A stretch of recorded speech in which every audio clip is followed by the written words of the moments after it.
Walk me through what the first session looks like when someone comes to you for the first time.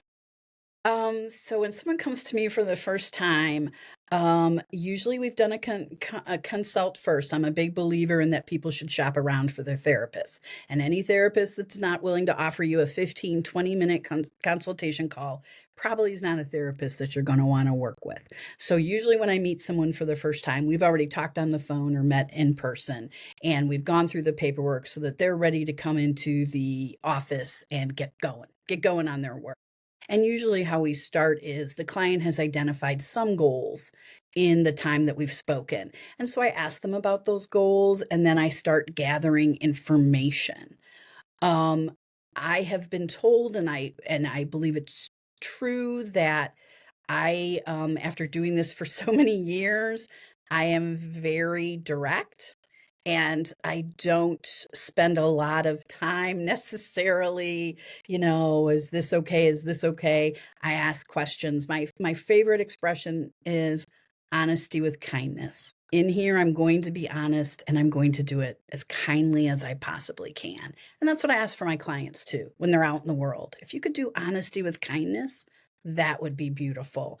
And so once we figure out what that goal is, I really like to have my patients interactive. We're going to talk about what their diagnosis code is. We're going to talk about their treatment plan. We're going to talk about those goals. We're going to write those goals together, because that gives them a much stronger sense of ownership over the work we're doing, as well as sometimes people think therapists are like magic or something, that like we just watch them and then we know these things. And it's not true. We're a science. We really are a well-developed behavioral science.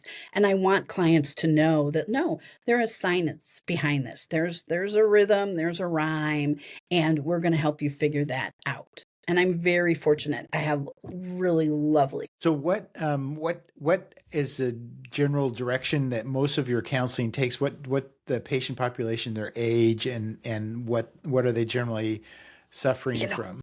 I'm really, really fortunate in that my population is very varied. My youngest client is 13. My oldest client, I think, is 85. So I have a very wide range. I do some couples work, not a lot, because couples work is very draining.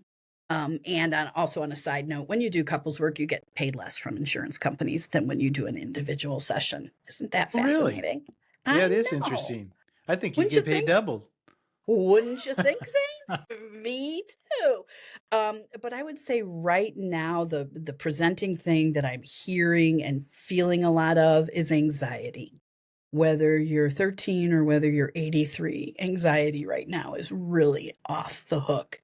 And there's many reasons for that, including the fact that we're living we're living with a nervous system that was designed for caveman times, in a time that is very unlike that. And so there is a lot of free floating anxiety out there, which is causing people to behave in ways and become emotionally dysregulated in ways that then tend to get them in trouble and make them unhappy.